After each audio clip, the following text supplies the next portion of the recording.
Здравствуйте, в эфире выпуск новостей на телеканале Челны ТВ, в студии Елена Камалова. Сейчас вашему вниманию краткий обзор основных тем. Еще одна трагедия на воде. На пляже возле набережной Габдуллы Тукая утонул 14-летний подросток. Подробности в сюжете Валерии Новожиловой. Челнинцы массово жалуются на неприятный запах в городе. В чем причина зловоний? Реконструкция на бульваре юных ленинцев продолжается. Чем строители удивят челнинцев? Высота как смысл жизни. Челнинец покоряет вершины гор и учит этому других.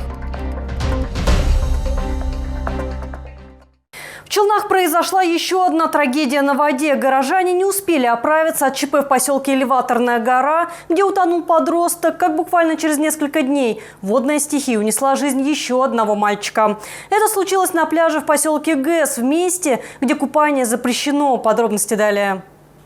Опасная зона, купаться запрещается. Табличка с этими словами располагается в этом самом месте, где утонул подросток. Сообщение о ЧП поступило на пульт спасателей 5:30 вечера. Как рассказали очевидцы, мальчик начал звать на помощь, а затем скрылся под водой.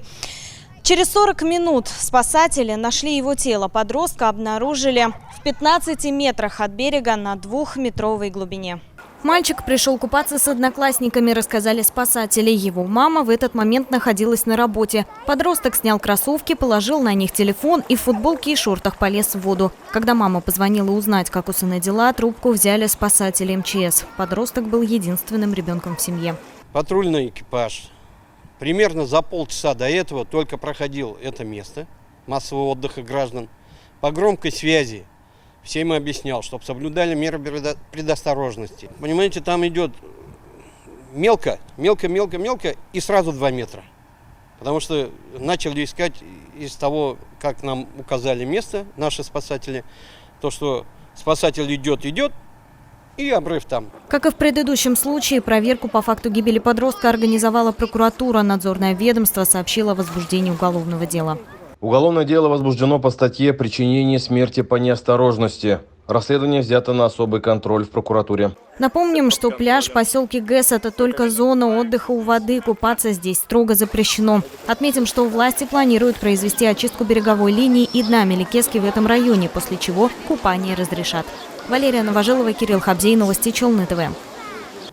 Жара под 40 градусов, дышать и так нечем, жалуются челнинцы. Плюс ко всему в городе стоит неприятный запах. Но чем пахнет, можно лишь догадываться. Жалобы приходят от жителей поселка Зябь и ГЭС, а также Нового города. В причинах зловония разбиралась наша съемочная группа. Челнинцы жалуются на неприятный запах на протяжении нескольких дней. На улице стоит невыносимая жара, а открыть окна невозможно. Выйти на прогулку тоже не получается. Пахнет птицефабрикой, говорят многие горожане. Я не могу ходить по городу нормально. Приходится задерживать дыхание. Ночью сильно говорят еще. Да, определенные дни вообще невозможно. Какие-то выбросы, мне кажется. Кто-то что-то выбросил. Какой-нибудь завод что-то выбросил. Завод. Да, я думаю, что завод, но не наш.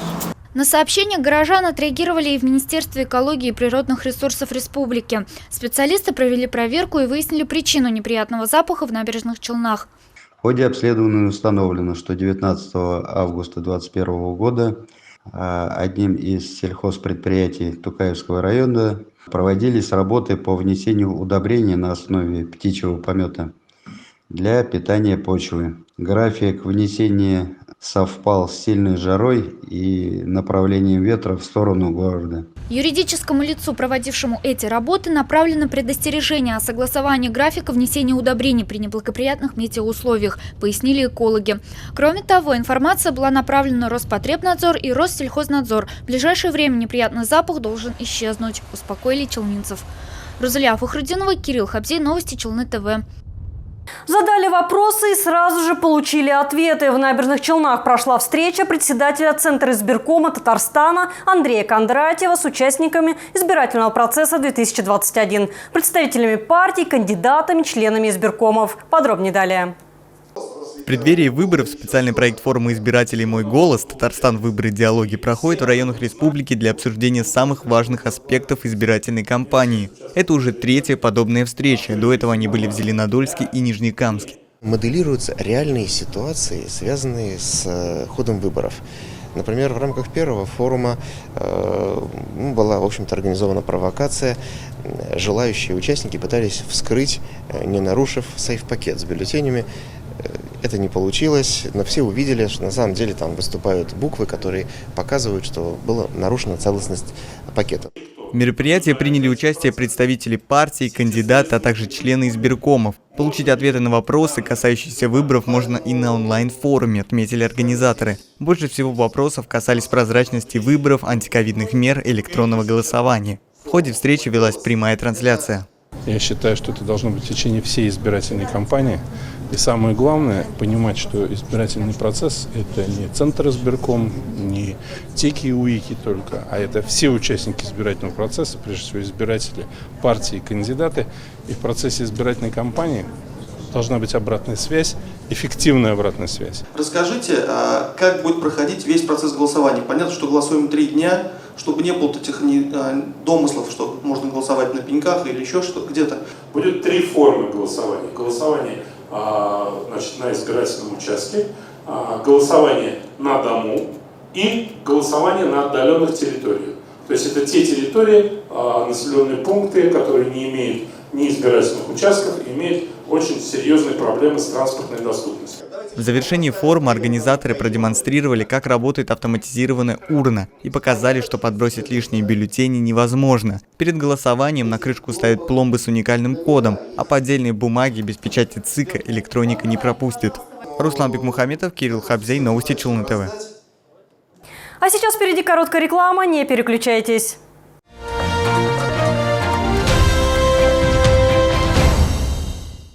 Фестиваль молодого меда «Пасека Пегановых» с 9 по 22 августа в ДК КамАЗ «Набережные Челны». При покупке 1 килограмма сортового меда 1 килограмм цветочного меда в подарок, а также 4 килограмма цветочного меда всего за 1000 рублей. Вау! Такси Челны-Казань в городе. Комфортабельное такси с вашей остановки со скидкой 50 рублей при онлайн-оплате. 5 девяток единица, довезем вас до столицы.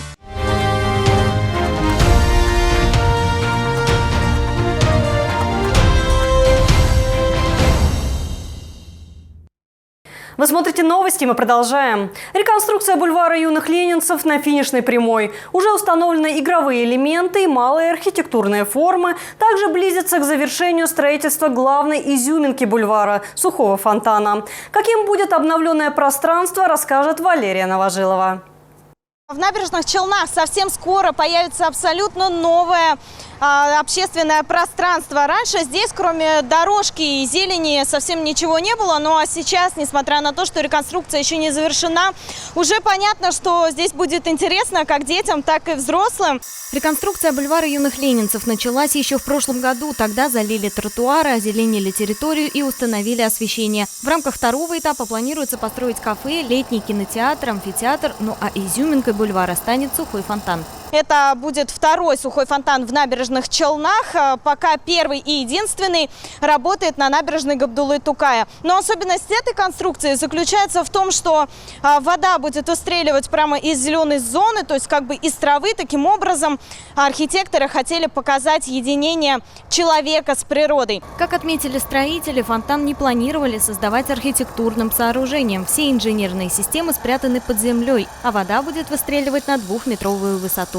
В данный момент идет завершающий этап укладки брусчатки гранитной, после чего будет установлен фонтанное оборудование. Мы считаем, что работа завершена 95%. Мы думаем, сегодня будет завершено все, после чего ждем запуска фонтана. Кроме фонтана, на бульваре уже установили малые архитектурные формы, обустроили зоны отдыха с гамаками и оборудовали детские площадки. Сейчас, мне кажется, нравится, что они занимаются этим делом. Сейчас для людей лучше будет. Дети могут здесь играть, покататься на велосипедах можно будет, на самокатах. Внуки будут уже радоваться этому. Надеемся, что будет хороший вид, отлично.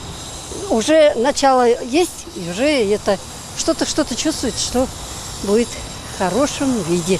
Реконструкция бульвара близится к завершению. Объект планируют сдать уже ко Дню Республики, который состоится 30 августа. Валерия Новожилова, Айдар Мусин, новости Челны ТВ. Молодежные центры города приступают к набору в общественные объединения, клубы и кружки. К новому учебному году все объекты приведены в порядок. Всего в них работают 210 специалистов, отметил Айзат Махмутов, начальник управления по делам молодежи. Можно стать участником общественных движений «Волонтеры Победы», «Мусора больше нет», «Мама в тренде» и многих других. Напомним, всего в Набережных Челнах работают 34 молодежных объединения. Молодежному центру НУР у нас есть очень креативная арт-резиденция, называется она «Арт-студия», которая включает в себя работу дизайнеров одежды, включает работу художников. Помимо НУРа у нас есть в Шатлыке, безусловно, еще и классные креативные лаборатории «Ярче» по воркшопу для начинающих контент-мейкеров. Это такая современная новая профессия, которую осваивает наша молодежь. У нас есть очень крутой, очень интересный молодежный центр «Орион», который на сегодняшний день это является, наверное, таким, скажем так, вавилоном волонтерского движения. Не побоюсь этого слова, в республике таких штабов по волонтерскому движению немного. Покоряет вершины и учит других любить высоту. Челнинец Рафис Газизов неоднократно поднимался на Эльбрус, но в этот раз решил помочь это сделать другим. Он покорил вершину горы с группой девушек. Впереди рубрика «Город без комплексов». Рафис Газизов по образованию логист. Всегда был страх высоты. Решил с ним бороться, вспоминает челнинец. Сначала друг пригласил тренироваться в зал. Переросло в хобби, начал прививать здоровый образ жизни другим. Стал тренером. В определенный момент поставил перед собой цель – покорить Эльбрус, а затем помочь сделать это другим. Все началось с того, что у меня была цель года 4 назад – зайти на вершину Эльбруса. Почему такая идея пришла? Скорее всего, потому что я боюсь высоты. Сейчас он организует экспедиции на Эльбрус. Последний раз он забирался на вершину с группой девушек. Рамзиля пошла на обгон. Аккуратно. Сказать, что это слабый пол, язык не поворачивается, шутит Рафис. Некоторые из них даже умудрялись совершать намаз на вершине горы. Йети-вумен. У нас есть определенный маршрут. Мы связывались по рации, через каждые 20-30 минут сообщали то, что у нас все хорошо, где мы находимся, потому что даже бывает то, что вот на вытянутой руке ты уже свою руку не видишь. А те, кто там не был ни разу или был 1-2 раза, для них это опасно, потому что человек может спокойно потеряться. Все серьезно, гора ошибок не прощает. При каждом подъеме необходимо зарегистрировать группу в МЧС, обозначить маршрут, оставить свои контакты и родственников, чтобы в случае ЧП спецслужбы знали, с кем связаться.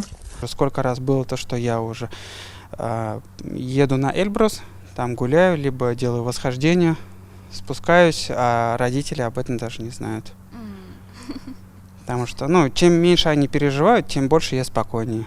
Объем рюкзака около 120 литров, это примерно 35 килограмм. Подниматься быстро там невозможно. Дышишь часто, кислорода не хватает. Это серьезное испытание для организма, уверяет Рафис Рубисович. Кислорода очень мало, очень мало. То есть, если ты здесь за минуту дышишь энное количество раз, там ты это делаешь 3-4 раза чаще.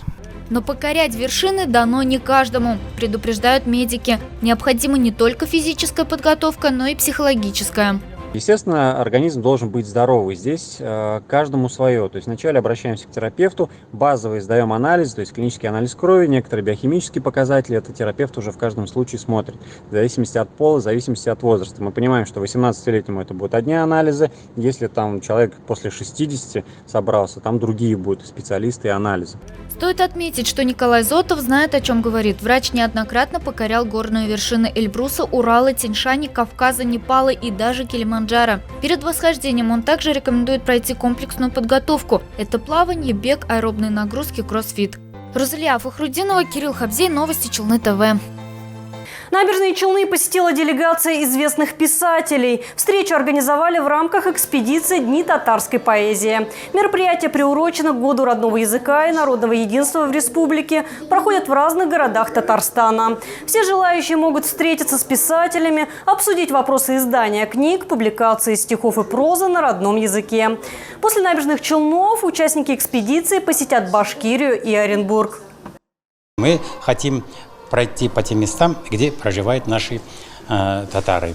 И еще к тому же мы хотим после этого мероприятия, где будем, значит, мы проходить, это Республика Башкортостан, Оренбургская область, Самара, также Ульяновск, будем работать с начинающими поэтами.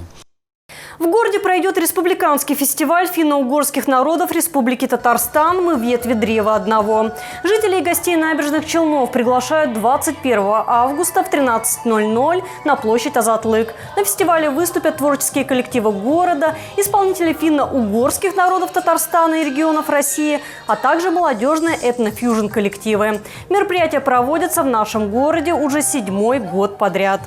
Кроме концертной программы, на площадке праздники будут представлены игровые детские зоны с мастер-классами, ярмарка мастеров декоративно-прикладного искусства. Конечно же, отдельным событием станет проведение гастрофестиваля, который пройдет в рамках Года родных языков и народного единства. На гастрофестивале состоится презентация национальных блюд разных народов, проживающих в городе Набережные Челны. В этот же день на площадке историко-краеведческого музея состоится открытие выставки «Культурное наследие финно-угорских народов». Мероприятие проводится в рамках Года родных языков и народного единства в республике. Посетители выставки смогут познакомиться с традициями народного творчества Удмуртии, Мариэл и Мордовии. Выставочный проект будет работать до 5 ноября. А я напоминаю, в городе продолжается вакцинация от COVID-19. Сделай прививку от коронавируса. Это просто. А сейчас вас ожидает прогноз погоды. Сразу после него вашему вниманию новости на татарском языке.